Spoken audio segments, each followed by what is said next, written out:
Evening. Hi there.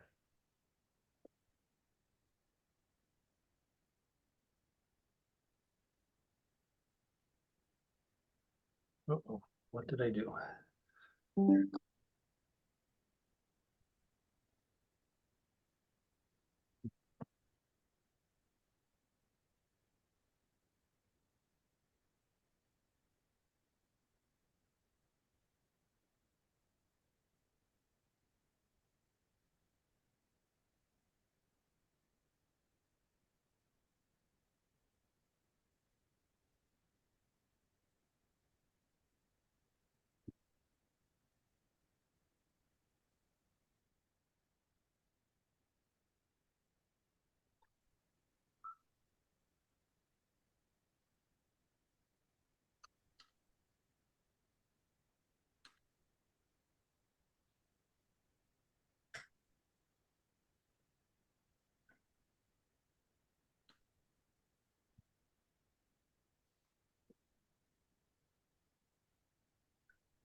Hi, Tim.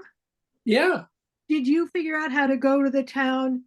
I did. I and you noticed we have both a finance and advisory committee and a advisory and finance committee meeting scheduled tonight. Oh dear. Oh dear. I didn't do that, but we're super important, so we have two titles. It's our evil cousin from another dimension. Oh. We get to make Who- double the decisions. Do I get the goatee? What? Well, I the didn't- evil Spock had a goatee. Oh, Oh, that's right. it depends on how fast you can grow it. Were you a That would be a Trekkie? long time for me. Tim, were you a Trekkie? Oh yeah. Really? I'm impressed. I'm gonna have to go Google it. All of my students, Wells and MIT are brother sisters. So all of my MIT students, every single one of them was a major Trekkie. That's how they got into MIT, they say. And they were shocked, horrified. I couldn't believe it that I don't think I ever finished one entire episode. Really? Yeah, no. They were just so horrified. How could I not? Well, Yeah. no, I learned so much from both Mr. Spock and the professor on Gilligan's Island. I don't think I watched that either. What did I watch? Melanie, what did you watch? You would have watched cooler stuff. You're younger. I know what Gilligan's Island is. I have never watched it. So I can't say that either. I'm just as perplexed you by watch? like there was a professor on the island. I don't know. But you got to remember when I was coming up, that's when we had our own little teen soap operas started. So we had like Beverly Hills 90210 and Gossip Girl and all of that. And that's what. Gosh, Yeah, I never watched any of those. I think you have to watch at least one episode of Gilligan's Island, for the same reason you have to watch the movie Casablanca, just because it's a cultural icon thing. I've And if never it's only seen one that episode. movie all the way through either. I've only seen the theme from the bar and the piano, and then where she leaves or someone leaves at the airport. Oh my God, because that used to be on in Harvard Square at the Brattle Theater. I think it was at midnight. I think it was like every weekend. And Yeah. right? They had a festival, remember? They had a bar Festival. That's right. before. Good There popcorn. was a bar that has like a theme. Is Right. Dan, you're breaking up a bit. Oh, great. How about now? Oh, much better. Seems to be better. Yeah. There was a bar Casablanca right next door that had a Casablanca theme. The what was it? Casablanca. The Algiers. Yeah. There was the Casablanca and the Cafe Algiers. Oh, yes. Mm-hmm. Yes.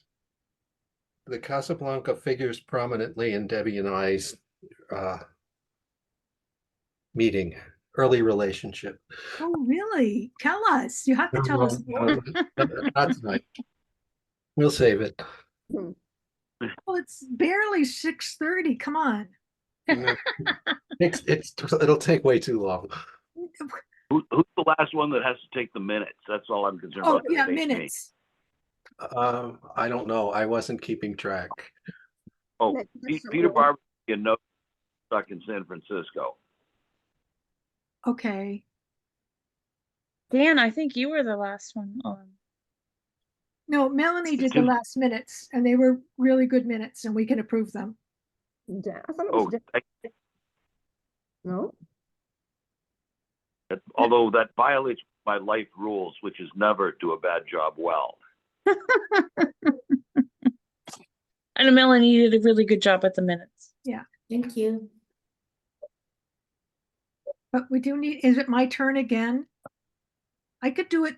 Zach, is this going to be a really complicated, long meeting with all kinds of long issues? I'll No. check the minutes. I'm on. I got it. Thank you, Barbara. Thank you. Thank you. My Well, turn. having said that, gosh, I can't read the time on this damn computer. Oh, it's only 6:33. Jeez, Oh my God. that would be early for us. Yeah.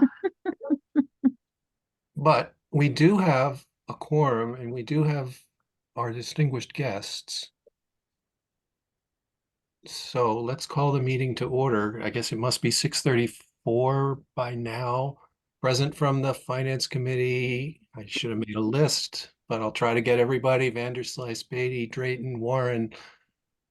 0149 is you, Dan? Yes, That's me. Dan. So McMacken, Tim Bell is here. Oh, and Joy, lurking at the end there. And then we're joined by Tony and Allison and Zach. So, let's just jump in. So we won't keep anyone waiting.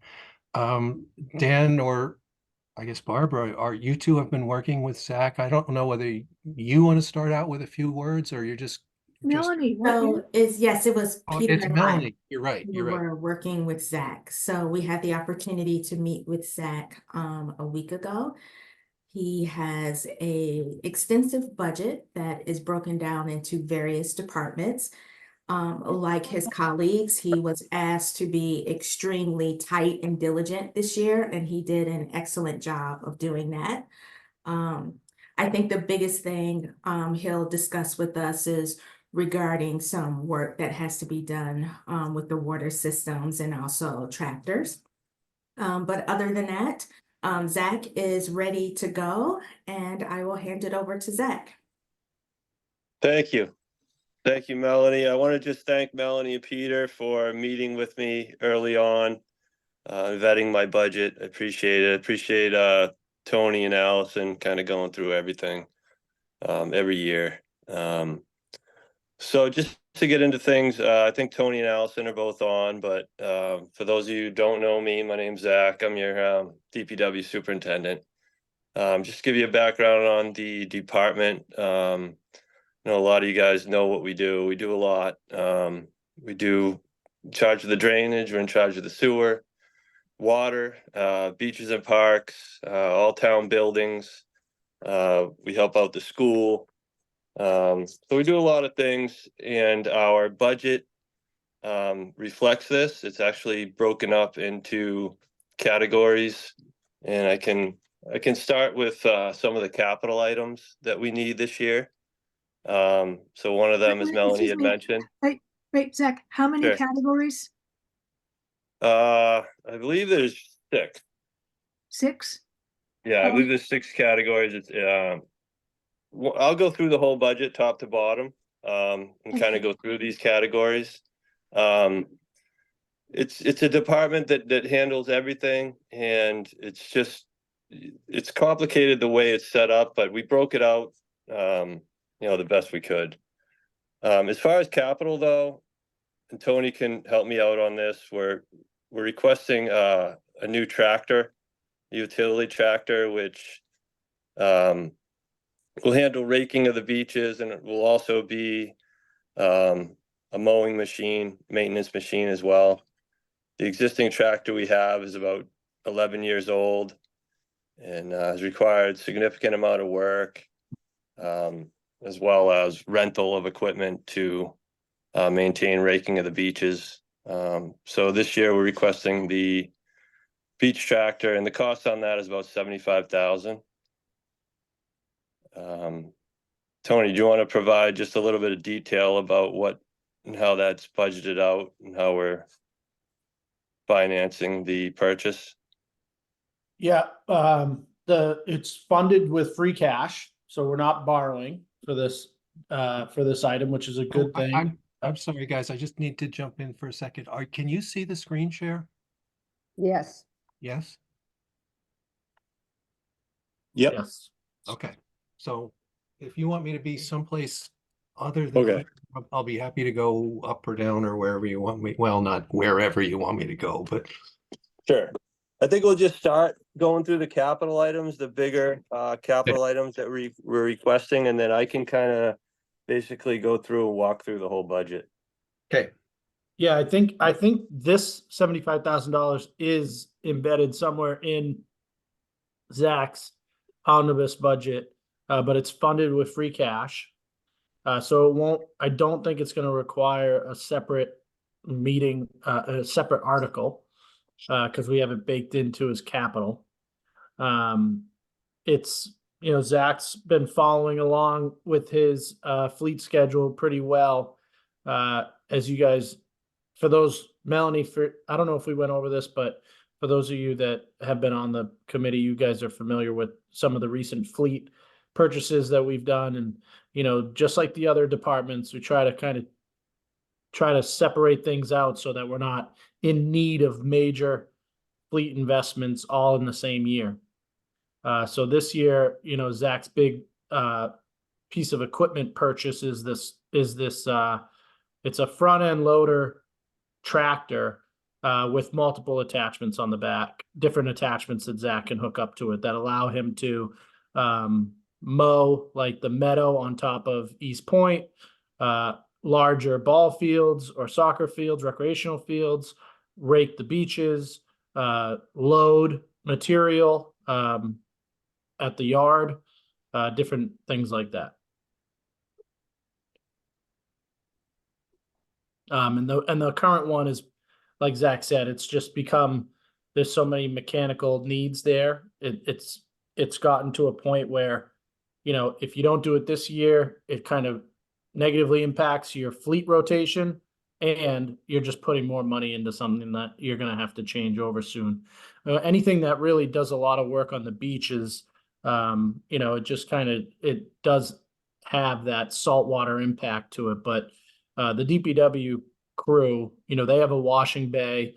They make sure that after every single use of that tractor, it gets washed and sprayed down. They do a similar thing with the dump trucks that have salt and sanders on them in the wintertime. So I commend Zach for his attention to maintaining his fleet. We've definitely seen an extended lifespan on especially the new equipment that we've purchased is in much better shape, a few years after buying it than we've seen in the past. I have a question, Tony and Zach. What becomes of the old one, the current one? We'll probably surplus it.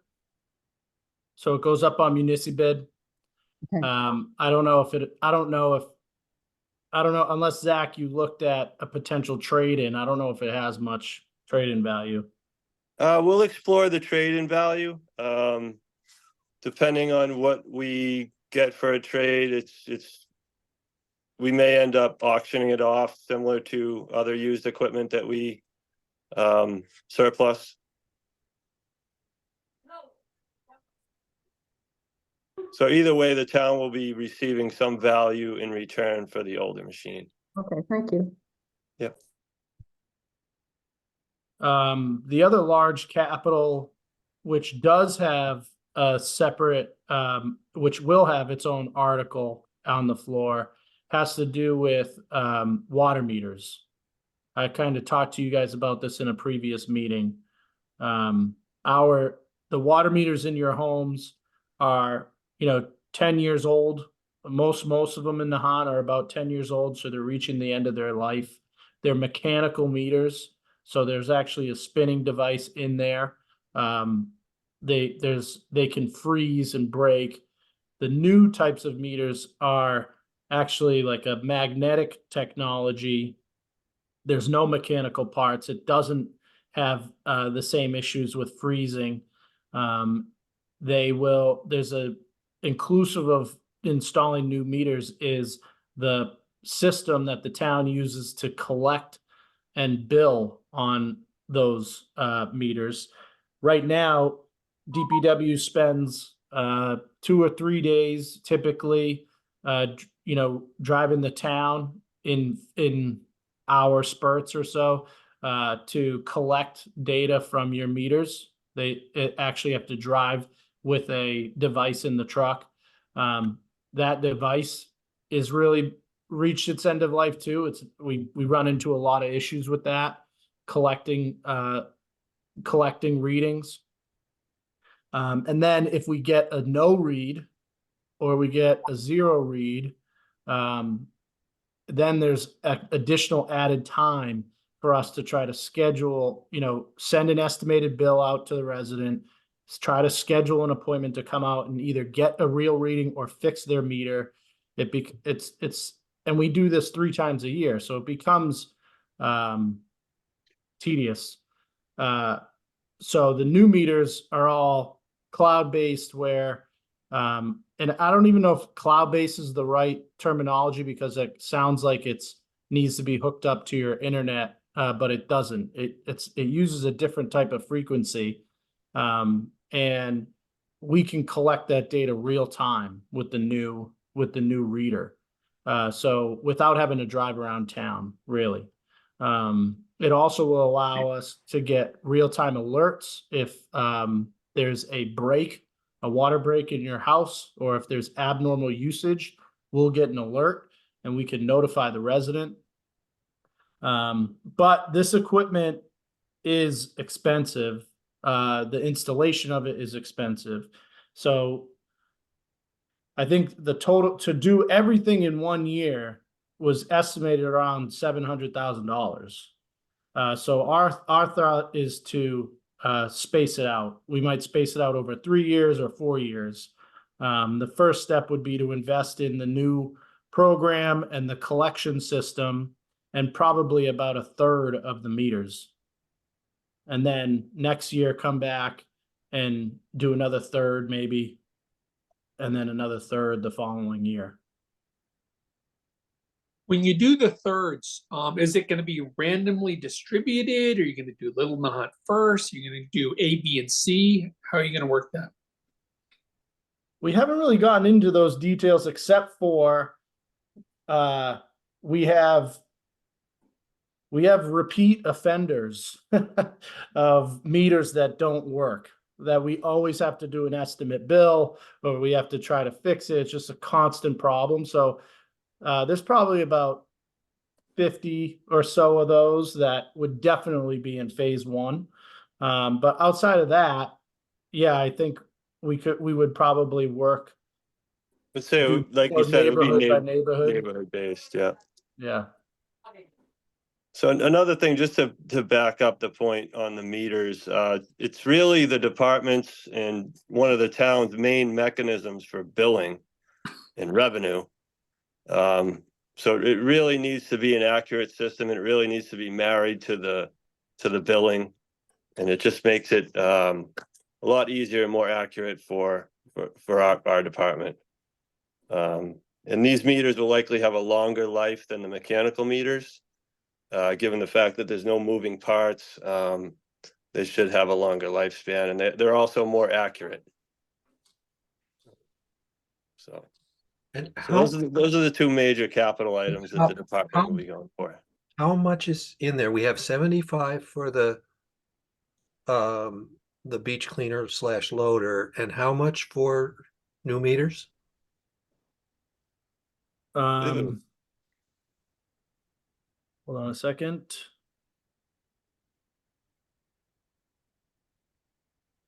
We have, it's 370,000. So 200 of that is from free cash and 170 of that is from water enterprise retained earnings. So you're not going to see that amount in Zach's omnibus budget. You'll see the 75 because I think that's in it's in capital somewhere. But this will be a separate article voted on at town meeting. Okay. The And I 75 is apologize. in the beaches and parks capital.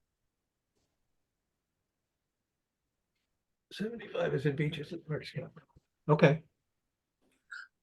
And I apologize that I don't know this because I've been out of FinCom for so long.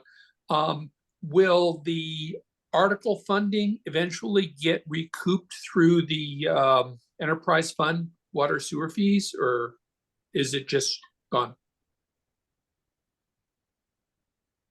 It's just gone, but our revenue, I mean, retained earnings in the enterprise account is essentially free cash that lives within the enterprise account. So at the end of every year, any extra revenue collected and any unspent expenditures drops to retain earnings for a future fiscal year. Tony, we talked about this a few years ago, and we were discussing ways, my memory is poor, about how we could use incentives for residents to save water. And does this system allow any more creative ways of billing?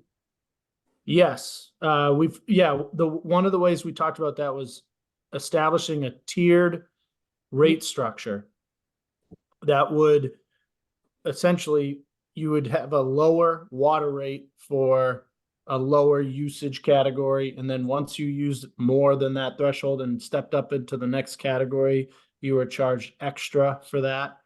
And then, you could have multiple tiers. A lot of communities do that. With our current system, because it's so inaccurate and it's an after the fact usage reading, it'd be too hard to almost estimate revenues at the beginning of the fiscal year and understand how we're going to make sure that we collect what we need to collect.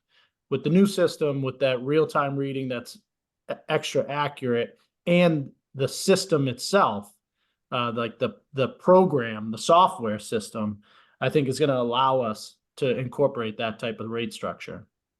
Excellent. Tony, as we look at this, there is some chance that the inaccuracy is working on our behalf at this point. Should we determine that we're charging less than we should, is that going to be problematic to raise water rates to actuals? Is my question, because inaccuracies can work both ways, and frequently they work to the benefit of the person doing the measuring. Yeah. Again, if there's extra revenues collected, it ends up dropping into water retained earnings, which then we use those funds for capital infrastructure or fleet related to the water system. So it all stays within the water system itself, one way or the other. My fear is we will find that the accurate measurement of the water means that the folks are consuming less water and should be paying less. Are we prepared to be able to charge a little bit more to offset that? Let's say we're 5% on the wrong side right now, undercharging. This can work both ways. Yeah, sure. I'm not too concerned about it. I guess I would say that, we're a not-for-profit entity. So being more accurate isn't too concerning. Yeah, that would have a negative impact on our retained earnings in future years, possibly. But at the end of the day, if if the townspeople are using less water, then our assessment to MWRA is going to be less as well. So it should be fine. Allison, do you have another way of answering that? No. I guess, during the year, the Board of Selectmen could choose to adjust the rate. They set the rates before July 1st, but if there was a need to adjust a rate up or down, that could be done during the year. That would be one way to address it. Yeah, that would solve the issue. Are we reporting back to WRA based on the readings of these existing meters, or are there large 6-inch meters coming into town? It's ask that question again. Sorry, I didn't get it. Do we report to the MWRA our water consumption based on the individual meters of the individual residences, or are there large meters that are 6-8-inch diameter that are on the mains that support the town from the MWRA? The latter. There's a meter on the main that tells the MWRA our total consumption. But we do try to reconcile the two at some fashion. Right. Yeah, so that's going to tell us. We do. That's number. Yep. So by reconciling, we can determine if there's a leak somewhere in the system that we don't even know about. Yeah, it's not that easy because we have like town accounts. The public buildings aren't included in that. The showers at the beaches aren't included in that. There's we do reconcile though, Tony. Every year we do reconcile with them. We do, but some of that is estimated. That gap piece of non-metered usage. Yeah, certainly we have water loss due to hydrant testing when we have fires, water issues, breaks, things of that nature. You certainly have estimated water loss.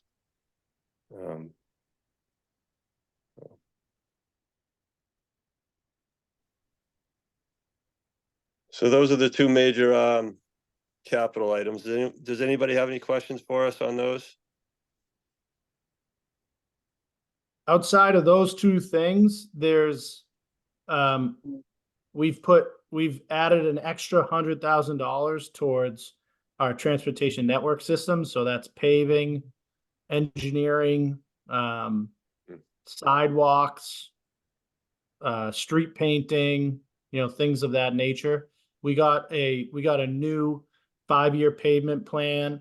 We have a new 5-year sidewalk improvement plan and a signage plan, all completed in the last year. So those three we've worked with Stantec to kind of combine those to put them onto a 5-year plan and estimate how much the town needs to invest in that infrastructure each year in order to stay on schedule.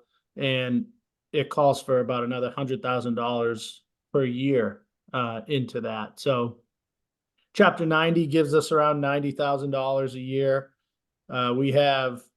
We typically add another $100,000 of borrowing into that.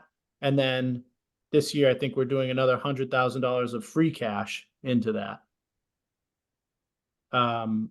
Additionally, there's an article related to stormwater improvements. That's for $500,000 of borrowing, and that's town-wide stormwater improvements. You guys are familiar with all the work that we've been doing down the lowlands.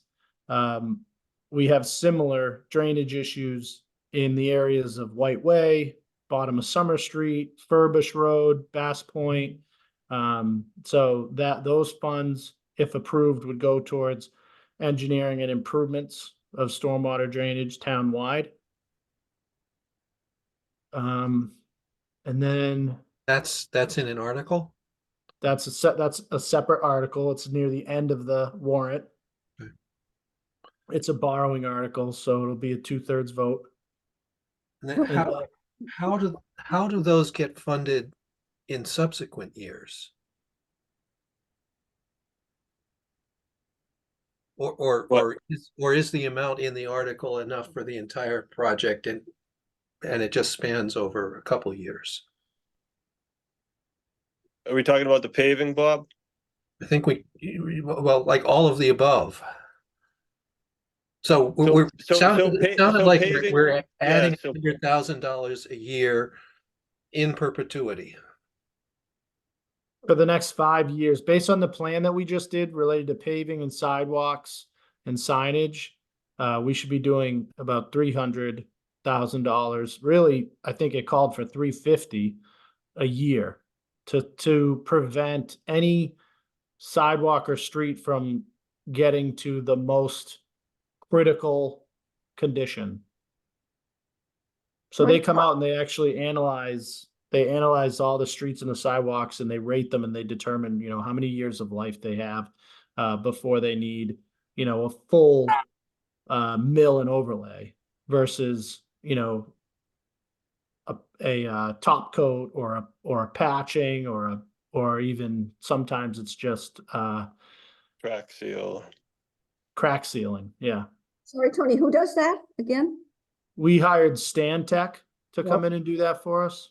I And haven't- we used Chapter 90 money for them to perform that study. Okay, and what is the signage? What does that involve? Wayfinding signage, speed limit signs, stop signs, one-way signs, yield signs, crosswalk signs. Everything. Zach's been doing a lot of that in-house, kind of working his way from one end of Nahant to the other. If you were to go down to the DPW, you'd find some of Zach's collection of antique road signs. Yeah. Hmm. There's Yeah, some, you'd so be they- surprised. So Stantec, along with the roadway and the sidewalk study, they went around town and basically did an assessment of all our signage and provided a map and a spreadsheet on basically every sign in town, its condition, and gave us a plan for replacement and maintenance. So we've been slowly working our way through Bass Point and doing it as a neighborhood by neighborhood work log. So Bass Point's underway and we're probably 80% of the way done with both street signage as well as some of the other signage, speed limits and such. So Thanks. To step back to storm drains, I think that as this becomes an article, that is an article, I think there's going to be interest in specifics as to what is being accomplished. Is it the engineering studies? Is it the actual correction of the water? I know in Bass Point, you can basically sail your boat down Bass Point Road at certain times with storm drains being so heavily compromised there, especially at Spinney Path. And what are the specifics of the deliverables on that on the storm drain aspect of that article? I think so. Zach knows where the biggest concerns are, where the most critical areas of need are. We already have had our engineer that worked on the lowland stormwater drainage system give us a quote for looking at White Way and Willow Road and that whole area, that part of Willow Road where it meets Emerald Road. That area probably floods the worst out of any area in Nahant. That area will flood with rainfall. A lot of those other areas, Bass Point is one, depending on the rainfall amount, that'll definitely take on some flooding, but usually it's more tied with the coastal flooding or where the tide is, if it's blocking the gravity outfall pipes. Same with Furbish and Summer Street. So the deliverables are to have an engineer look at those systems in a, you know, ranking those systems in order of most critical need, and, you know, determining what we can do, you know, what needs to be done, and kind of costing it out. In the lowlands, for example, that entire stormwater system, needed to be completely replaced and in some cases upgraded. And that's like Castle Road, Fox Hill Road, Ward Road. And we just bid that out, and it's going to cost us 500. And that's why we're in front of you for a reserve fund transfer tonight. I think it's going to cost us about 540. And that's just the construction part of it. So, you know, we kind of have to go piece by piece. You know, certainly the town, if it had the capacity to do more borrowing, you know, we could do a lot more, but we're trying to balance, you know, what our debt schedule looks like over the next few years with how much work we can accomplish over the next few years. So it's hard to say exactly what that 500,000 is going to go to. I think our first step is to look at White Way and see what type of improvements are needed there. If we can make improvements there and still have funding of that borrowing, still have funding left over, then we're probably going to move to the next critical location like Bass Point or Furbish Road or Bottom of Summer, or what other critical needs Zach has identified. Great. So this is the engineering study that lets us prioritize the sequence of activities. No, I think it'll be. I think the sequence has been prioritized. I think that we're targeting White Way and Willow Road at this point as the second most critical area in town, or the second on our list. Like Tony said, last year we were able to completely study and determine any issues with the lowlands area, which is the most critical area. And we're already moving forward with construction there. So I think with this article, we'll be able to not only study the White Way and Willow Road area, but get work done there, and then be able to move into some of these areas that are flood prone, but certainly less flood prone than the areas that we're tackling now, like Bass Point, Furbush, Summer. Ideal would be engineering and construction in the White Way neighborhood, with leftover money to do engineering at the next most critical area. Yep. I doubt we would have additional funding to do engineering and construction in another area based on what the lowlands bid just came in at. And the engineering is sufficient to bid it. The engineering is sufficient to bid it. What do you mean? What do you mean by that? So the engineer produces a report, perhaps some drawings. Will the deliverable on that be sufficient to give it as a bid package to vendors who can come back and say, yes. It costs $500,000? Yes. Oh, good. Okay. Yeah, perfect. Yeah, that's what we need.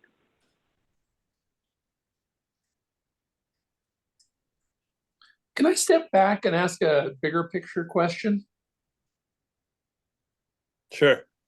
I noticed that for the third-party service from MWRA, the what we pay for sewer is about half of what we pay for water, but our sewer rate is like close to twice what our water rate is.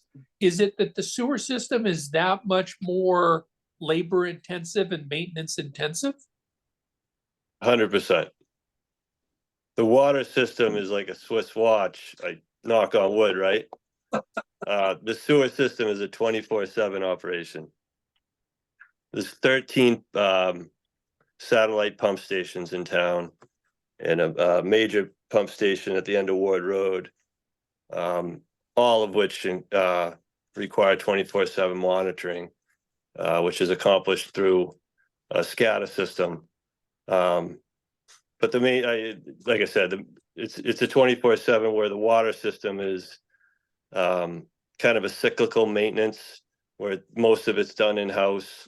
But the sewer system is much more time intensive Thank you. and work intensive.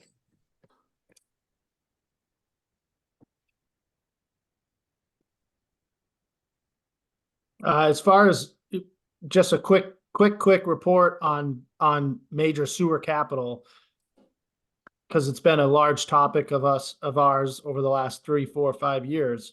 The Linway project is done. Right now we have a contractor. We've already bid out the pump station replacement work, which the contractor is on board. They've already mobilized. They've already started working on the pump station. That's the second most critical, largest piece of infrastructure that was a part of our large borrowing through the SRF program.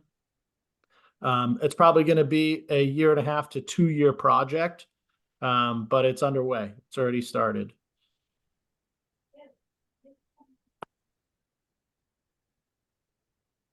And then Tony, lastly, Tony, yeah, I'm go sorry, ahead. Can I ask, which pump station is that, Ford Road.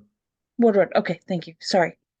Essentially, it's everything is being replaced except the walls and the foundation.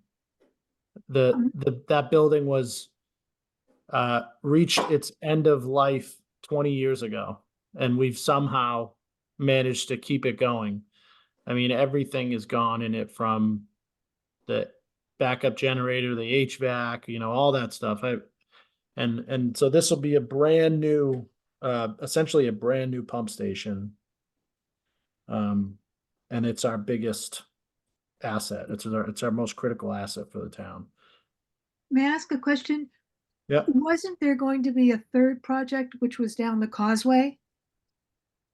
There's 2 more projects that were included in the SRF. Actually, 3 more projects included in the SRF.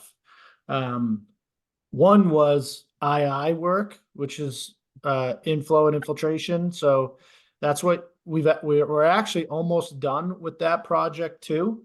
That's when, I don't know if you saw it around town, the trucks with steam coming out of them. That's that project. So they were cleaning and lining sewer mains in the neighborhoods, and also lining sewer manholes. This summer they'll be done when they install watertight manholes in our low-lying neighborhoods. That was part of the administrative consent order. The other project is, as you mentioned, the force main on the causeway, and then lining or replacing that. And then the other project is the force main on Willow Road from the wharf to the golf course. That's probably the next project. I think we're going to have to, in order to utilize the current borrowing authorization in this cycle, we have to get them design plans at the end of this calendar year. One more comment. That's very good to hear that we're progressing along so well. Thank you. My next comment is that when you do get around to doing the causeway, what's it called? Force main. That one, I think you're going to need to give the town advance warning, because it'll affect people's commutes. And they're going to want to know ahead of time so they can plan around. See what I'm trying to say? That one, honestly, I think it's going to be a while. That one's not so urgent. It's also in the parking lot. And it's in the parking lot. Oh, parking lot. Good. Thank you. Yeah. It will only affect the people going to Long Beach and Nahant Beach. And then, so lastly, as an annual article, you'll see is the MWRA borrowing, which is for $500,000. That's the zero interest loan program that we have access to as an MWRA community. We borrow 500. We get authorization to borrow up to 500,000 on an annual basis, and we ask for that authorization annually, but we don't technically use it until we have a large capital project ready to go. So as part of that stormwater improvement project that we just awarded, we're also doing the Emerald Road Forest Main for water and Fox Hill Road, which is funded through the MWRA loan program. Any unused borrowing, does that roll to the subsequent years, or is it just a 500 limit at any one time? I think it rolls. I think the authorization rolls forward. Is that right, Allison? Yes, it does. Yep, so anything that we don't borrow just rolls. Once town meeting authorizes it once, we have the ability to borrow it. So how much unspent authorization do we have? It's a good question. Yeah, let me look up my debt schedule. So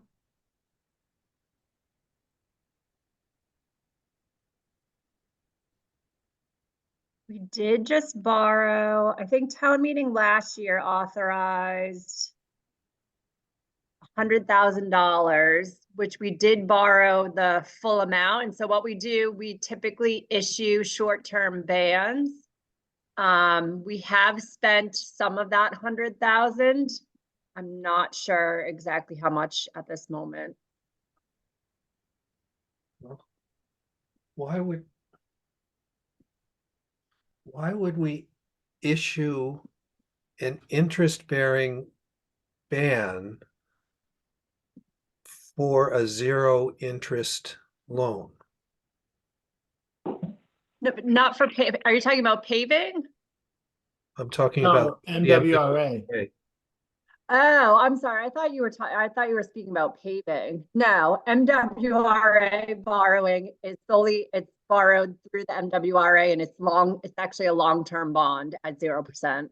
So the question, Allison, is if we've authorized 500,000 every year for the last X amount of years, how much of that authorization have we actually utilized and how much have we not? And does some lapse? And does it roll forward? It does roll forward. So we authorized last town meeting, we authorized, I think 500. it Same was here. 500. In the prior year, we authorized 500 as well. We only so from the $500,000 authorization. Sorry, my son just got home. We We're putting you on only the spot. borrowed 75,000. So we have 424,000 left from FY24 authorization. And do we Is have that- some from prior years also? No, we've issued all of that. And that 425 is what we're using for the Emerald Road and Fox Hill Road projects, I'm assuming. So this new 500,000 will go towards the next major water capital project. Correct. And I think there'll be some left over. Because I think the water portion of the most recent bid was less than It was 475. less. Yeah. And what's the payback term on the MWRA 0% borrowing? They're all 10 years. 10 years, okay. And 10 years from the point you take it. From the point, yes, that it's actually issued, not from when it's authorized. Interesting. Okay.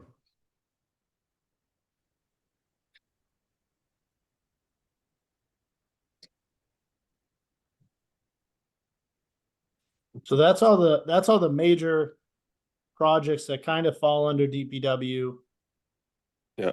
Zach, if you wanna, Yeah, I could start going through the budget. I can kind of just go through what you went through as well. I mean, on top of this budget, we do have a lot of work going on town. I know if you've driven around, you've noticed.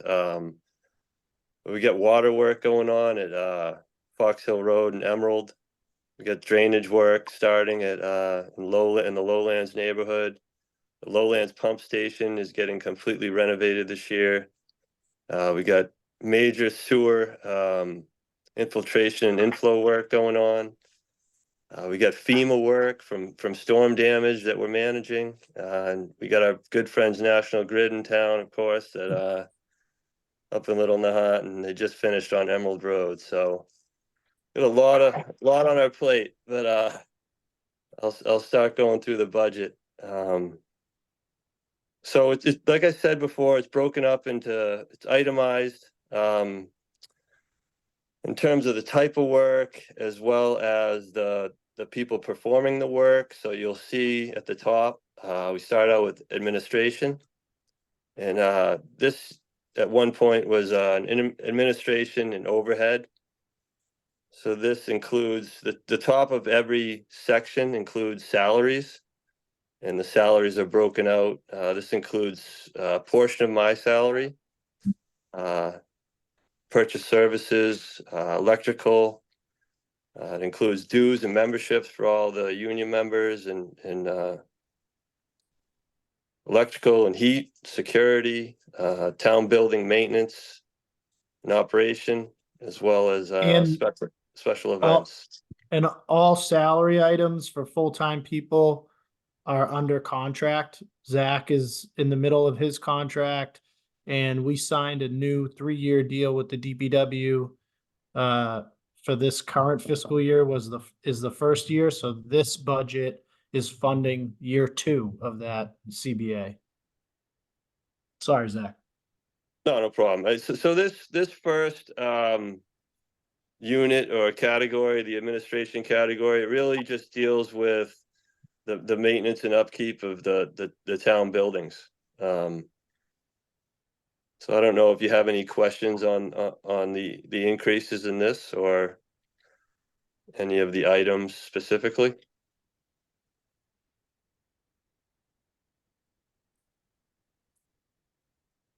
I mean, a lot of the supplies and services really go into, running my building and running my, staff, as well as all the other buildings that we're managing.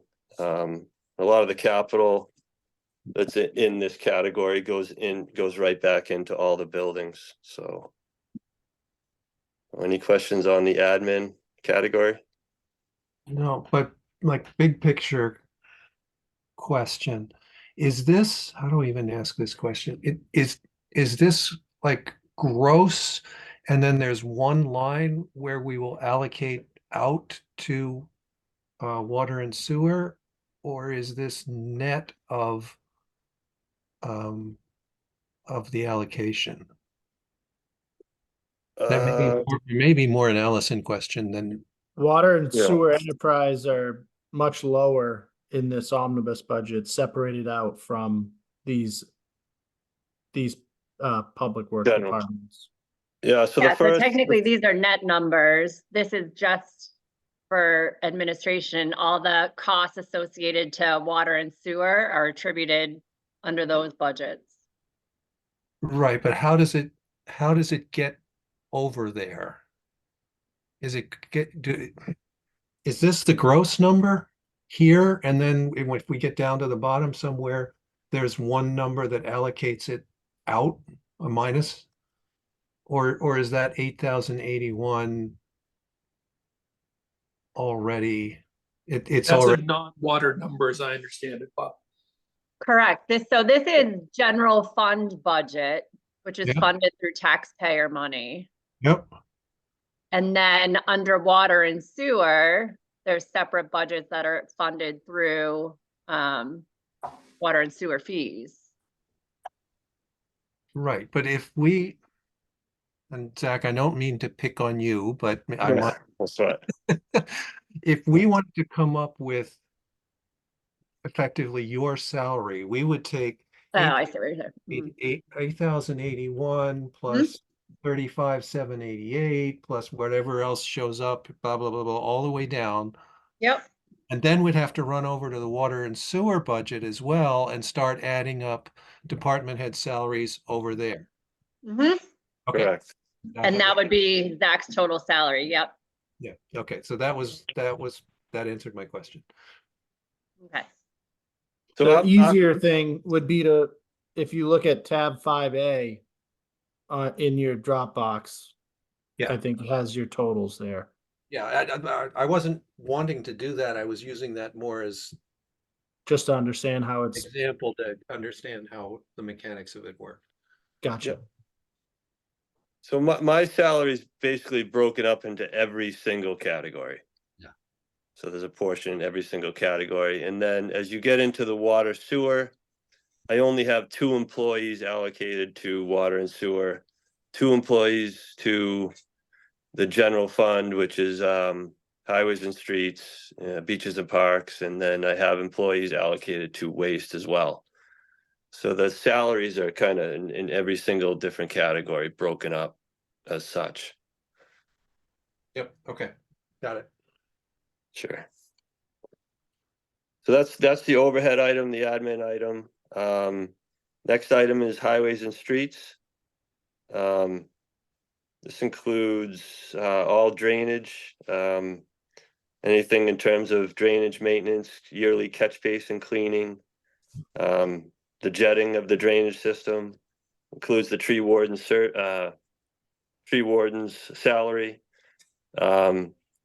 We also recently converted all the streetlights to LEDs, as you know, so we are now the owner and operator of street lighting, so this includes those costs as well. Any type of tree removal and maintenance costs, cost for signs, cost for street painting, as well as cost for any roadside maintenance and paving as well. You also see similar items in every category for vehicles, repairs and maintenance, and things like that. It's basically that's broken up by vehicle. So we dedicate certain vehicles to certain categories and we carry those costs within the correct category. Yeah. Okay, so in this one, the 2 that jump out are purchase of services where you requested what, $15,000 more. And the other one was down here, street lighting, you requested $10,000 more than the budget, the recommended budget.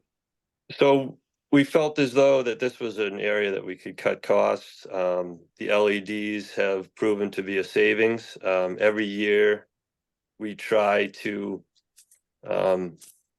shave more off that number just because the maintenance becomes less and less. Now that we're fully, started up with the LED system, it's the maintenance has been less and less. So we're able to, Tony recommended to cut costs here and I agreed. As Okay. far as the street lighting, what was the other item? It was purchase of services, this line. Purchase and services, so what was it? It was a $10,000 request that was Well, reduced? Or it's 10,000 increase? $16,785.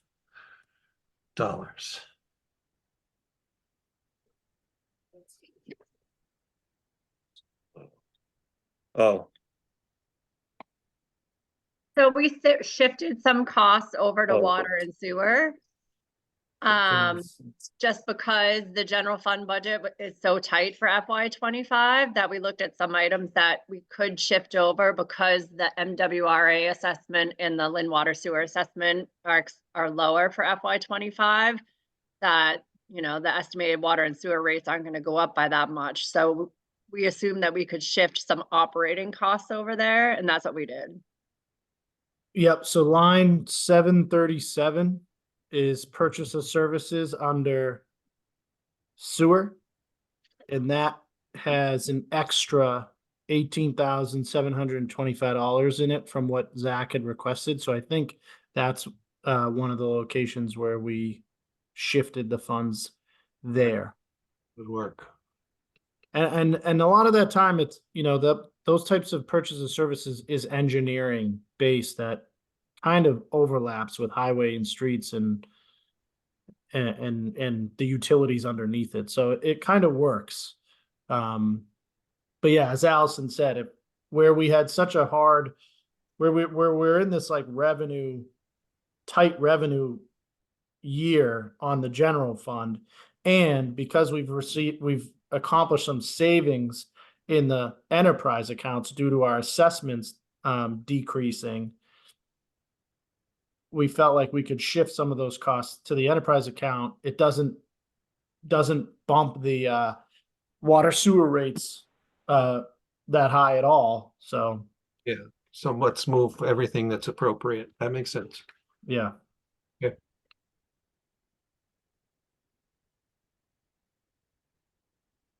Yeah, a lot of that service item is for our MS4 permit, which is our drainage permit, which has a lot of requirements for engineering and testing and monitoring. We also perform street sweeping. We subcontract street sweeping, so a lot of that cost goes into that item. We're also carrying capital in highways and streets. We're using that money to purchase new fencing, guardrail, decorative street lighting, building lighting, things of that nature. May I ask a question? Sure. Where does the money for beach pollution reporting, testing and reporting come from? Beaches and parks. So there's a separate item for beach testing and Like water testing? yes, drinking water or beach water? No, when it's unsafe, when there's too much E. coli. Oh, that's under beaches and parks, under beach water testing. So I have a request there. Sure.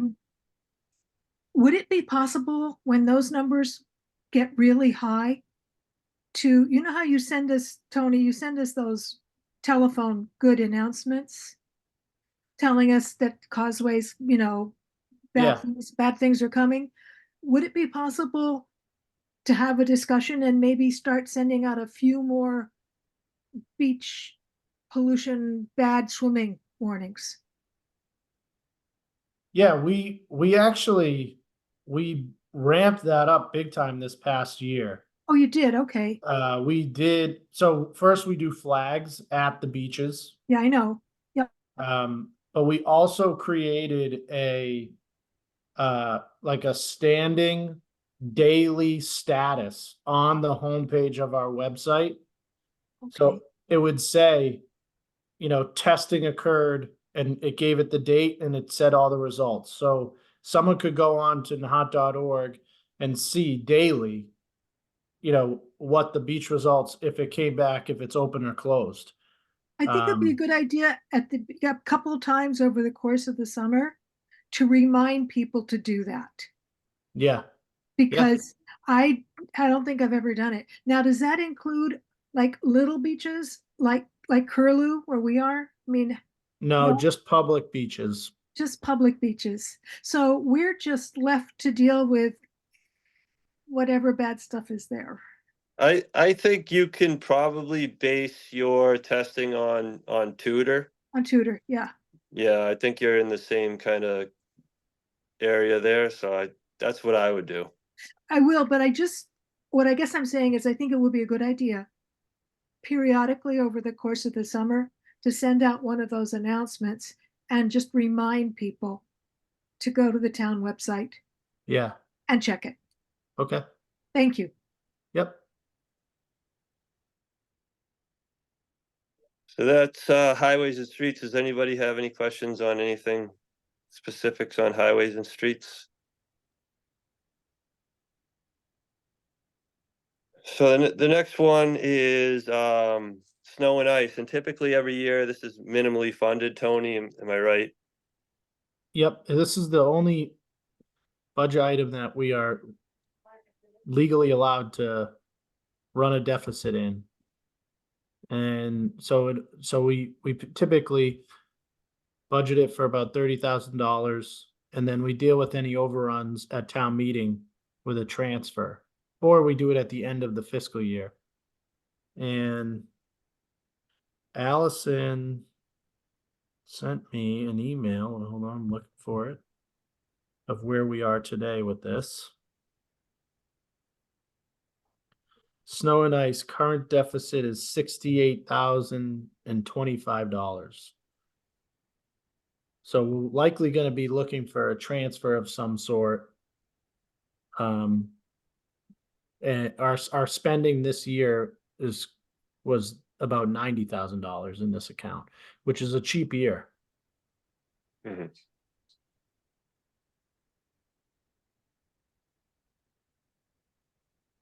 Are you Does saying anybody- that you typically underestimate the amount because you have the ability to make adjustments if you need?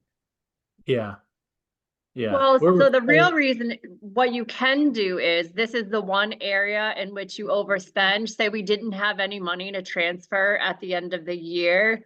The state does allow you to raise it on your tax recap the following year. This is the only category that you're allowed to do that for.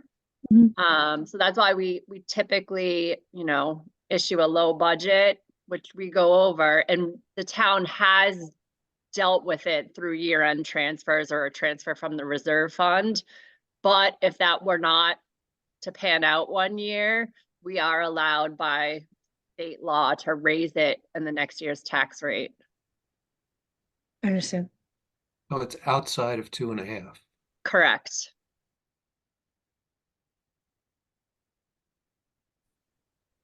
Zach, I don't know if I'm putting you on the spot here.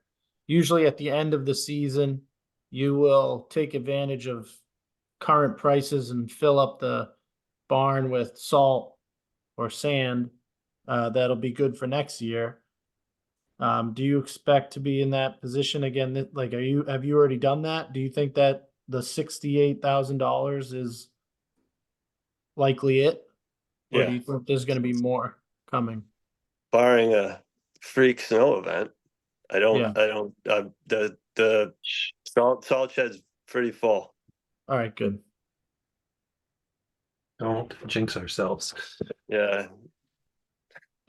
That's always the hard part talking about Zach's budget, is trying not to jinx yourself. so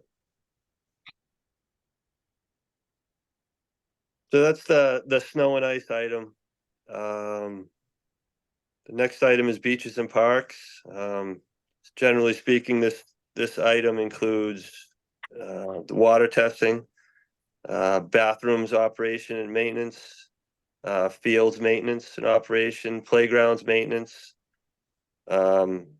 swings, sports equipment, benches, equipment at athletic courts, as well as maintenance of the beaches. So again, I have certain employees are allocated to this category. You'll see that in the top half. And then the same items in this category that were in the previous categories: purchase services. Certain vehicles are allocated to this category, so those are in the vehicles repair and maintenance. Supplies includes all the supplies that are required to maintain the bathrooms and beaches. And then we have a capital item, an outlay in this as well, and that's used for park equipment, swings, new bathrooms, paint, fixtures, doors, lighting, that stuff. So And a portion of the front end loader. yes, that'll be in the capital item. A portion of the loader is in the capital item. I believe there's the whole thing in there, Tony. It's just being funded through two different sources. The 76 Okay. is riding on top of your typical Capital item. capital. Yeah.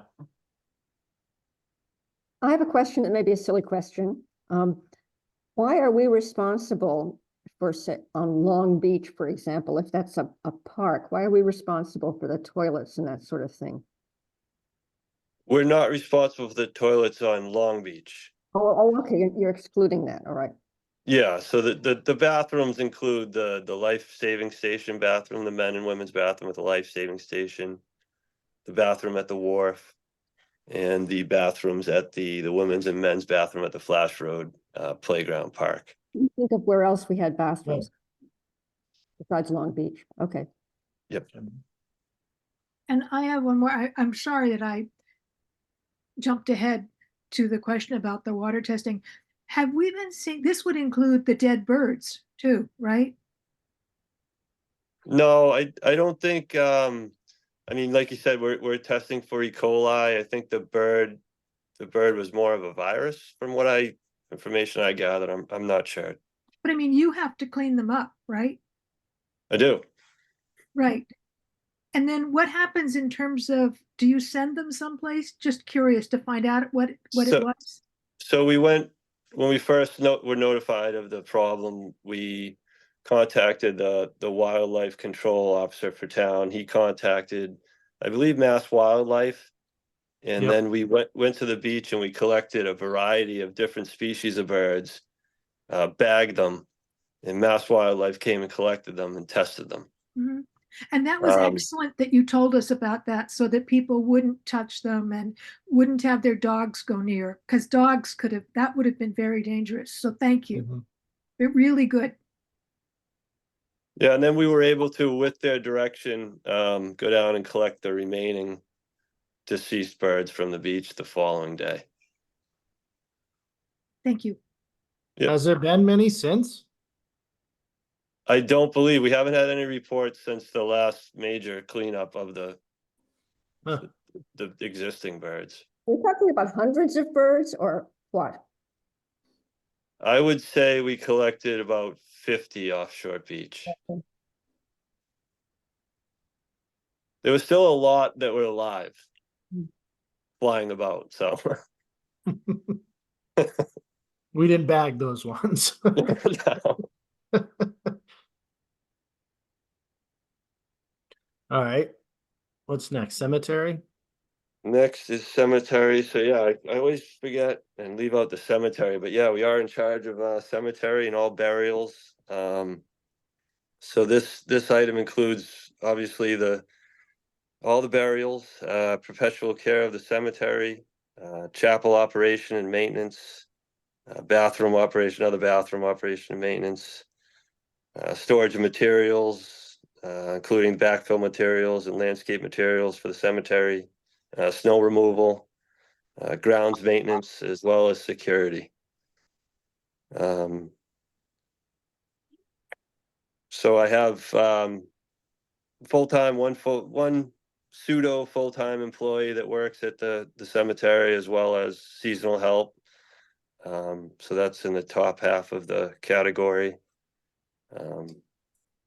Purchase services includes help from the funeral parlors, and things of that nature, as well as some of the grounds maintenance specifics that we don't do in-house.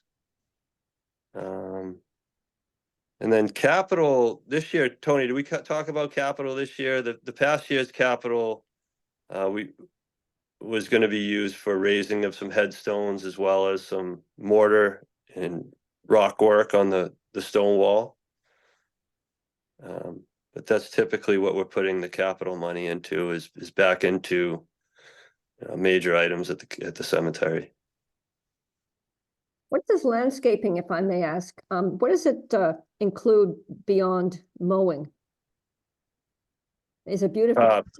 Mowing, mulching, trimming, tree work. We also, obviously take care of all the gravestones and maintenance of that as well. Okay. But nothing like beautification or anything like that. Beautification, no. We tend to frown upon.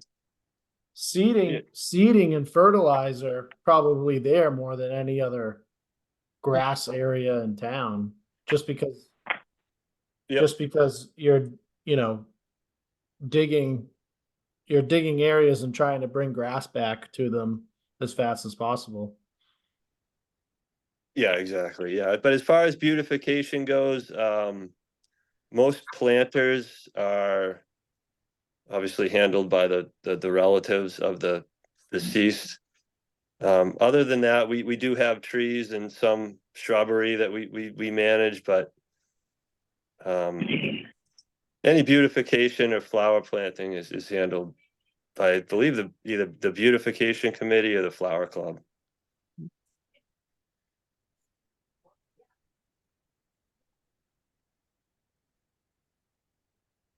Any questions on the cemetery?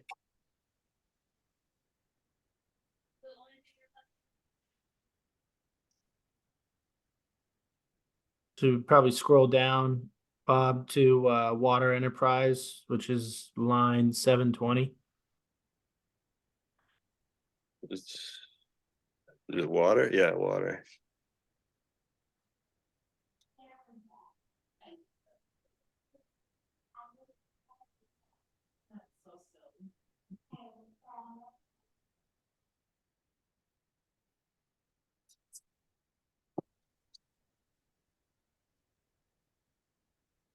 I Oh, think sorry. sewer might have been next. Yeah. It's sewer. Yep. Sorry. Go ahead. All right, so sewer is the next main category. Like I said, it's really a 24/7 operation. We have 13 pumping stations in town, 12 satellite, and the major pump station at Ward Road. We have sewer force mains on Willow Road, Causeway, Linway. But the major driver of this budget category is the sewer assessment. Tony, I don't know if you want to get into that. But it's basically the cost associated with the treatment plant. Yeah, I think so. The way that the assessment works is we are one of 4 communities. It's us, Swampscott, Lynn, and Saugus. And so our assessment is based on our volume of the total amount of volume that goes through the treatment plant. If you guys remember a few years ago when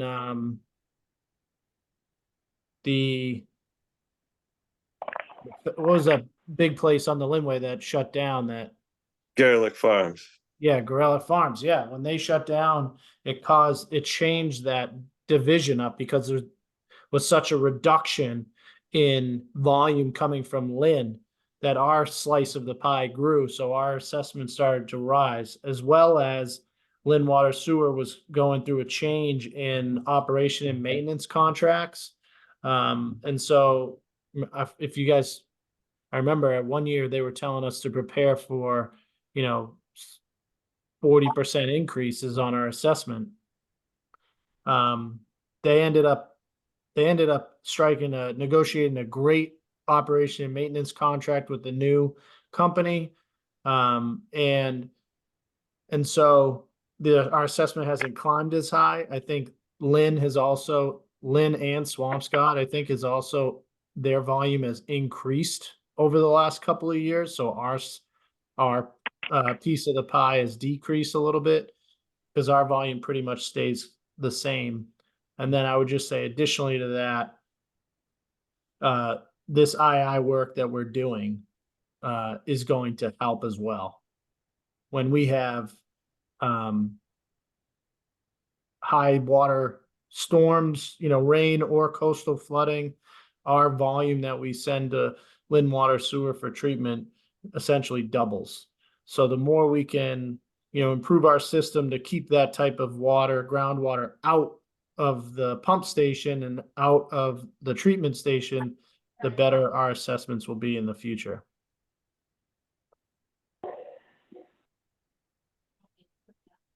But you can see there this year we actually are realizing about a $30,000 savings in that line item, which allowed us to now your sewer rate hasn't changed, I think, in 2 years. I don't think we've increased it in 2 years. We've been able to keep it pretty level. With that reduction in Lynn Water Sewer assessment, we felt like we could shift some of those expenses that are similar to the enterprise account and still only realize a very minimal increase in sewer rate.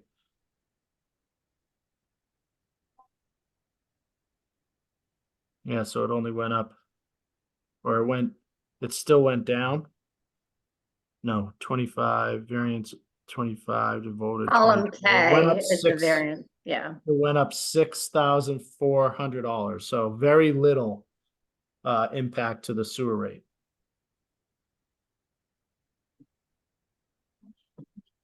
Thanks, Tony. You got it. Yeah. So it's broken up very similar. The employees that are designated to the sewer operations are shown here, overtime, sick time. You got the assessment from Lynn Water Sewer, capital for Lynn Water Sewer. Contract operations includes, we have a subcontractor come in every single month and do a full check on all of our pumping stations. Again, my staff's checking them every day, but that gives us a full rundown of all of them monthly. Then we have certain vehicles allocated to sewer. Vehicles repair and maintenance is shown here. Purchase services, that includes any critical technical work that we don't do in-house. Typically, it's Weston and Sampson. And then capital outlay, similar to the other items, we're putting this money back into the sewer system, back into the pumping stations. And we're starting to realize reductions in the services and reductions in overtime and staffing costs, because a lot of the capital money that we're putting back into the system is has been fruitful. So any questions on sewer? Generally. I don't let's- necessarily have a question. I just have a stupid comment. The pumping station that's at Willow Road, at the wharf. My son's obsessed with the MBTA, and he's still convinced after 7 years that it's a train station. So if you ever want to put a sign, it would make my life a little easier. Have you ever seen the Oh, the joke April Fool's sign? joke? Yeah. So Yeah. that happened right after we moved here, and like 3 months later, after I was convincing him it wasn't a train station. So now he's more convinced than ever than it is. We'll give them a tour. I promise you, it's nothing glamorous down there.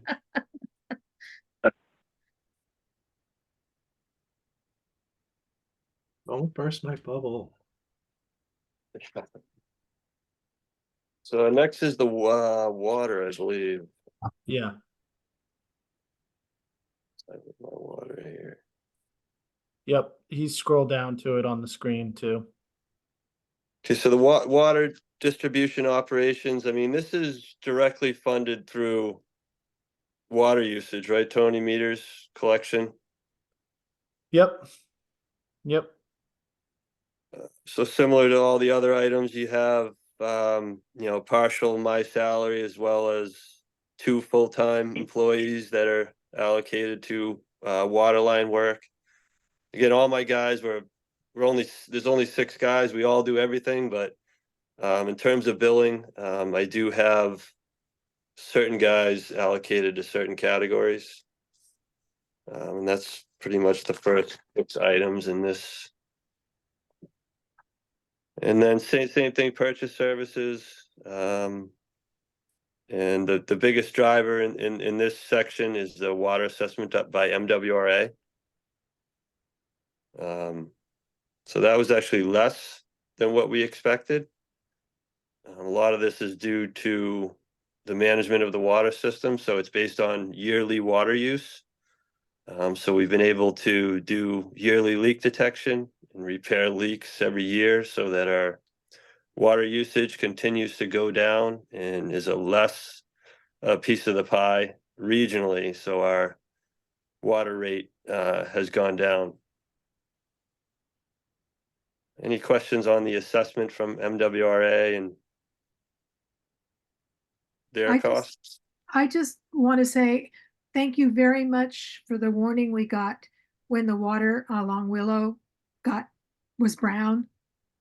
And Yep. you gave us a very good warning, and because it was clearly disgusting and unhealthy. But it's the kind of thing where you could have run it and not thought about it. So those are the kinds of warnings that we really appreciate. So thank you so much. Thank you. We don't like giving those warnings out. It means something bad's going on. I'm trying to get Zach you. to do a code red, Barbara. That would have deserved one. That water Someday. it was like thick as mud. I mean, it was scary looking. So anyway, we really appreciated it because, as I said, you wouldn't, say you're just pouring it the way you usually do, you wouldn't notice it, and all of a sudden it was whoa. So that's the kind of warning. It really makes a difference. Thanks so much. Thank you.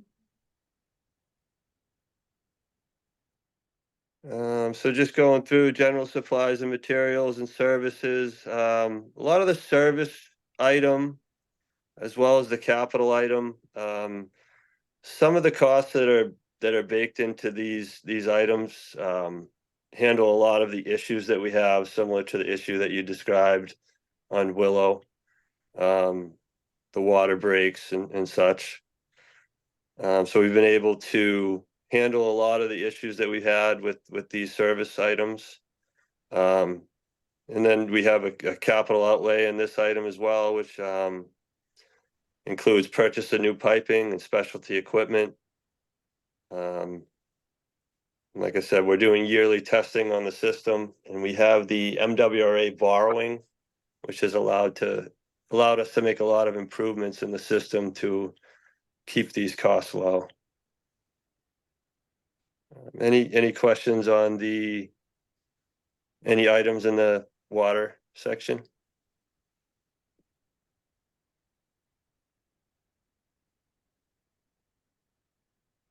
All right. Just good job on the leak detection stuff, Zach. That obviously is making a difference. You can see it went from, a $20,000 increase to a $15,000 increase to this year just a $5,000 increase. So that's making a difference. So typically we do a yearly leak detection. It's scheduled usually for April. But we also get a monthly report from MWRA on water usage, which shows where we are in April or March of 24. And it also goes back 4 years and shows us our water usage. So when I see that that's up, we can do a special leak detections, because typically that means you have water loss somewhere. We're able to locate those leaks and repair them as quick as possible. You'd be surprised how much water you lose from a running toilet, let alone a small break in an 8-inch water main. It's significant. Mm-hmm. So that's the water distribution system. If anybody has any questions, this is also something we do testing on. We're doing twice a month. We test the water, the drinking water, and we do this from 6 strategic locations around town. If anybody has any questions on that, feel free.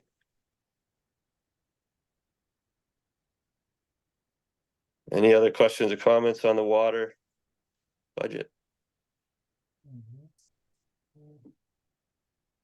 All right, the last category is waste. And generally the largest driver of this is the household waste collection costs. I believe we're in a current contract, Tony. Not sure if Tony might have got up, but we're in a current contract with Waste Management.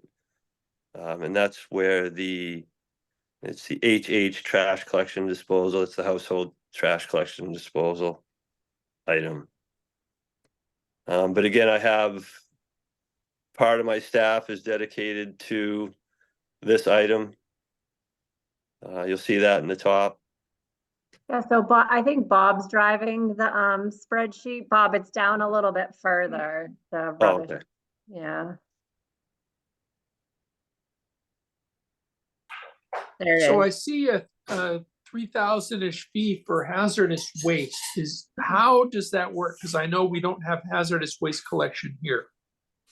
So I think that's for like sharps and those types of hazardous waste and medical waste, rather than the typical hazardous waste that you think of, like paint and those type of things. That we do not do. But I believe this hazardous waste item is for things like used needles and things of that nature. A lot of it doesn't come through my department. A lot of it's at the town hall.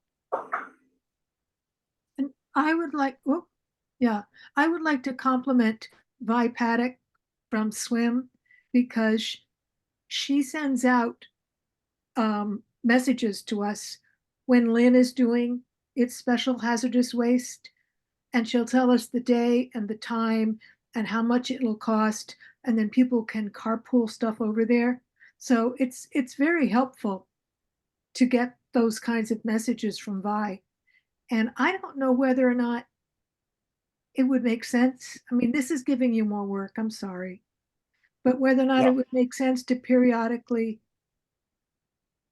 collaborate, I know you collaborate with Vi already, but put a little message out somewhere on the town website that here's going to be the schedule. That wouldn't be too hard. Maybe Vi could do it. When the waste days are hazardous. We could work with her and get that onto the schedule, I'm sure. That would be good. It would help. It would help me. It would honestly, it would help me to have people know that, because a lot of people are looking to get rid of it at the DPW. Yeah, and so that Vi, I'm sure, would be very happy to help with you on that. And then you could plan ahead and know, oh, I've got to have this stuff collected. I've got to be ready to do this. I've got to have time that, so that would be helpful. Good. Sure. Thank you. Is there any way, maybe this is not inside in your purview, is there any way to somehow incentivize people to produce less trash? There certainly is, and Tony has gone through that, and I'm sure he can explain it. But I don't know if we want to get into it too deeply here. No. But I know Tony's worked diligently on figuring out a way to reduce these costs, and one way was we launched a pilot program this year to incentivize residents to sign up with Black Earth composting, which it's still going. So if you are interested in the program, although I think you guys, Deborah, I think you guys are in that program, aren't you? No, I have my own compost. Oh, okay. Yeah. All right. I remember you being aware of, the importance of composting in a previous meeting, but yeah, so we try to incentivize it through a pilot program funded with ARPA funds that essentially we reimbursed residents who signed up for a full year of weekly collection. And then by getting, I think we have 150 people on that now, and now the price per customer in future years is reduced because of that, a number of customers. So that we haven't realized it yet. We just launched that in the fall, so we don't have a full year of data of how much tonnage that is removing from curbside collection. But hopefully it will have a big impact. How do we pay waste management per tonnage, or is it a contract, annual, just flat? No, it's based on tonnage. Okay. I think there is a flat rate element to the contract as well, but then it goes up based on tonnage. Okay. So the more we can reduce what goes into the waste stream, the cheaper our total assessment is. Is it a real rat hole? I mean, to consider in some way having people pay more if they generate more trash? I mean, it's impossible to do because of the number of residents in a house, I guess. Yeah, the only way to do that is a pay-as-you-throw type system. We've looked into it. It gets it gets really complicated. Well, this isn't the place to talk about it, but thank you. As far as go ahead. Sorry. As far as the Black Earth, is that under the purchase of services line, or where is that in rubbish? No, we it- funded that. It was a pilot program that we funded with ARPA money, so it's not in the general fund. Okay. Thanks. So this item also includes the management of the compost facility as well. So yearly removal of brush, management of brush. You'll see a wood chipper in there. So typically we'll have a wood chipper or a grinder in there, processing some of the material for removal. So this item does include that as well. You'd be shocked at the amount of material that gets deposited there by residents throughout the year. It's hard to believe that it all comes from Nahant. That's how much it is.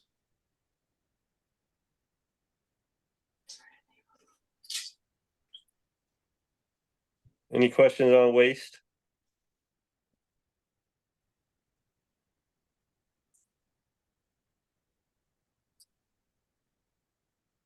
Well, that's pretty much it. Well done, Zach. Excellent. Thanks, Tony. I appreciate your help.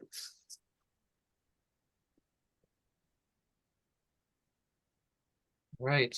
So committee, any more questions, comments? No?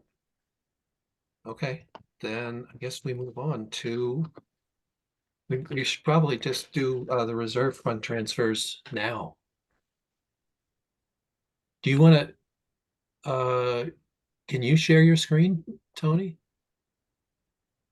Hold on a second. Let me. I think you have to go to share and I have click allow multiple people to share the screen at the same time, something like that. Yeah, okay, I just did. Okay. Now I'm looking for my email that I sent you guys.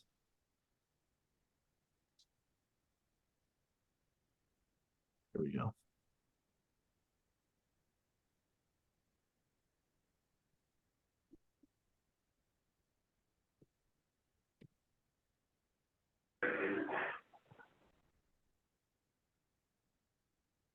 Tony, is this something that Zach needs to be present for, or can he go and start his evening?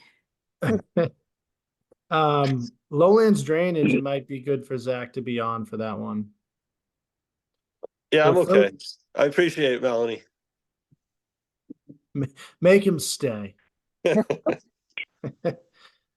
first one is the fire panel. So I talked to you a little bit about this at the last meeting. The fire alarm panel at the town hall has been acting up. And we called in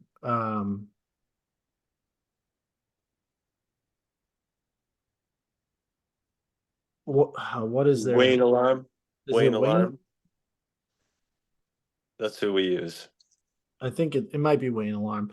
Had them come in and take a look at the panel, and they basically said, you know, we can, you know, finagle this to make it work, but it's gone and it's not reliable. You really need to replace it. So they gave us a quote to replace just that panel for $5,560. And then the other one is the lowlands drainage. So we went out to bid for a large project that is half water and half stormwater, half funded with MWRA funding and half funded with local borrowing. The water work is Emerald Road and Fox Hill Road. And like I said, it came in under our budget, so we're fine there. But on the stormwater side, we're over budget. And so we added a little contingency here. We were over budget by about $40,000 or $42,000, I think.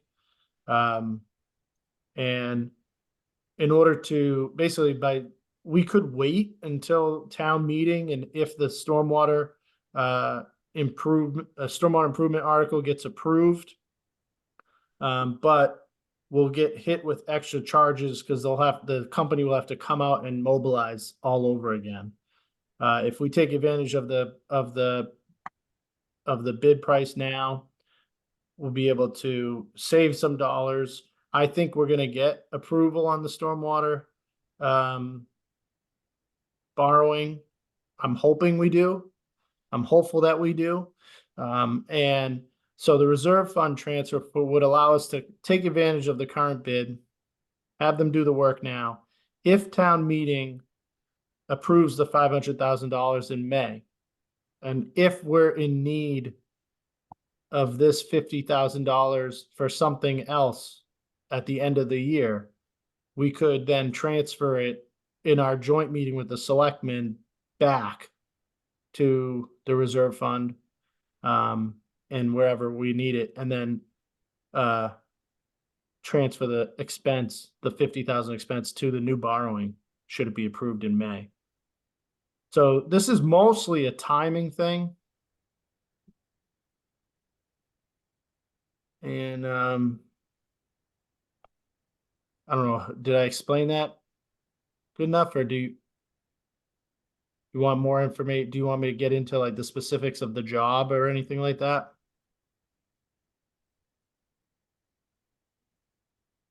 I got it. I'm good. I'm good. Yep, that was plenty. All right. So, and then lastly, the library, we're still waiting on an invoice from the company that replaced the water heater there that unexpectedly went. So as soon as we get that invoice, we're gonna bring that to you guys as well. Do you have a sense of about how much it's gonna be?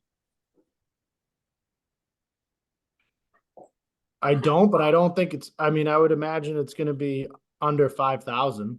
Okay. It may be much lower might be much less than that. Is it the new one that is acting up? I don't know how old the water heater was that was in there. Okay. It also, part of that, there was a wall panel that was falling off, of unexpectedly falling off the higher end of one of the rooms. And so there was some equipment rental fees that we incurred, but we're able to make that repair in-house. So I think we're gonna add that to this transfer as well. I think that job probably only cost us about $1,000 because we were able to do it in-house. So no, wait, so this is a real transfer request, or are you just giving us a heads up that? Heads up, I don't have the number for the library one yet. Okay, good. So the only thing that's in front of you is town hall purchase service, fire panel, and lowlands drainage. All right. Are there more questions? And if not, I think a motion is in order.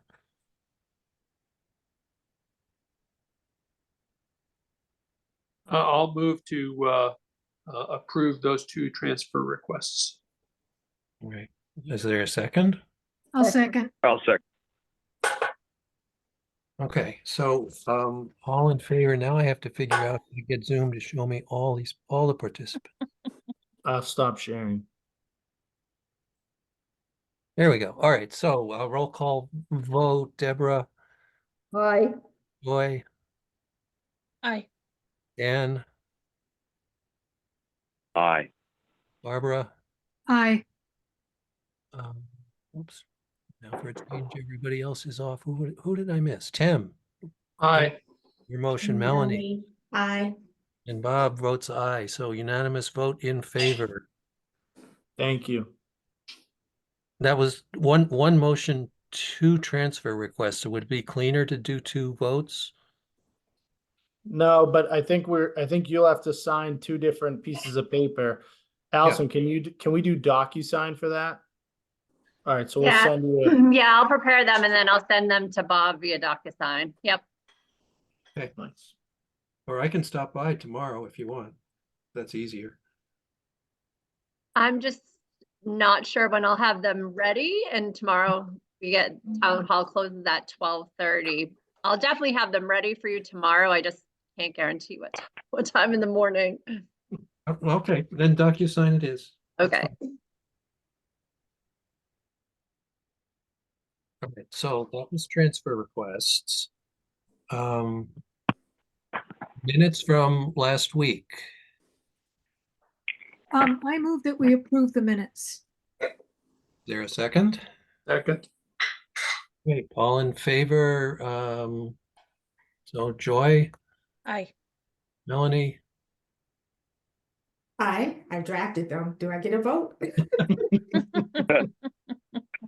I would hope, well, yes, and I would be really upset if you voted no. Tim, I, Deborah, Aye. who am I missing? Dan, Aye. Barbara, I I really need a list. Bob, aye. Okay, and then let's see, administrivia is next week is town hall culture and recreation and all of that. So that will include the library. And Tim, I know you sent me an email. What I'd like to do is if you and I could sit down with probably Tony and Allison to go through the rest of the town hall budget. okay, actually, I have scheduled with Joy to meet with Allison on Tuesday at 11. Oh, good. Okay. And if you think, should we try and include Tony at some point? Um, I would say yes. Can you just join that meeting, Tony? So I'm looking at my calendar right now. Tuesday, the 19th at 11. Yes. Great. So Tony, can we set up a Zoom for that? I think Joy, you're gonna Zoom in?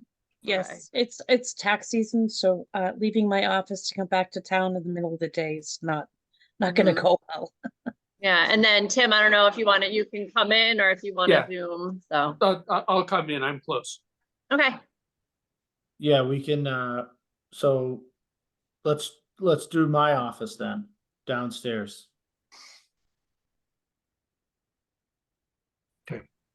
Excellent. That was easy. And then just the heads up, the following week, which would be like the 20, Eighth. something, 28th, if I, yes, is CPC. Right. And so far, they are on track. Yes. Very much so. It's good. And so is, the planning board with that floodplain article. They had their public hearing. And their goal is to have I believe their goal was to have their recommendation to you guys by the end of the month. All right. So we should probably start thinking ahead about just an article assignment. And I guess my suggestion would be I can take a first stab at it and we can discuss it next week if that's okay. Does anybody have sort of a pet article that they actually want to take on? Why don't you, I think it's most efficient if you assign it and then we can haggle. Okay, but no, if somebody really has a, you know, a pet project or whatever it is, then I would be happy to respect that. But nobody's jumping up and saying, I'm yeah, gonna have to look at the list again. okay. One thing I've thought for actually a couple years now is we may want to just add a little bit more explanatory stuff to some of these articles. uh, like the chapter 90 thing. It just says the words in there are like, yeah, we recommend this and that's it. And if we could just write 2 sentences in there that say, this is a zero interest rate borrowing. We authorize it and it rolls from year to year, and just, a very short explanation about what it is and how we use it. I think that would be really helpful rather than just, very dry, we recommend this. It means whoever draws those articles, you can't just boilerplate copy from last year. Wait, are you recommending thinking and judgment? Yes, exactly. Exactly. I know it's hard. I'm trying to read your facial expression, Tim. Okay. All right. Anyway, public forum, once again, I don't think there's anybody here other than just us. So, that's it. Tony, or Allison, is there anything we missed that we should have touched on? No No? new changes, no new changes to the warrant, no new changes to the budget. Okay. Well, in that case, then a motion to adjourn is in order. I make a right. motion to adjourn. Is there a second? I second. All right, all in favor, Barbara, Aye. Tim, Aye. Deborah, Right. Joy, Aye. who else? Melanie, Aye. Dan, Aye. Bob Vanderslice votes aye. Unanimous vote, unanimous vote in favor to adjourn. We are adjourned. Thank you all.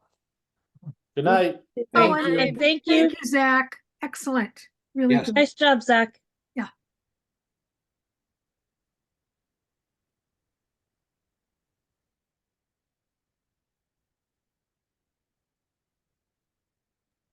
Oh, sorry, I was on mute. Thank you guys so much. Yeah, you're welcome, Zach. I appreciate you guys. Thanks. Yep. Take care. Have a good night. Thanks.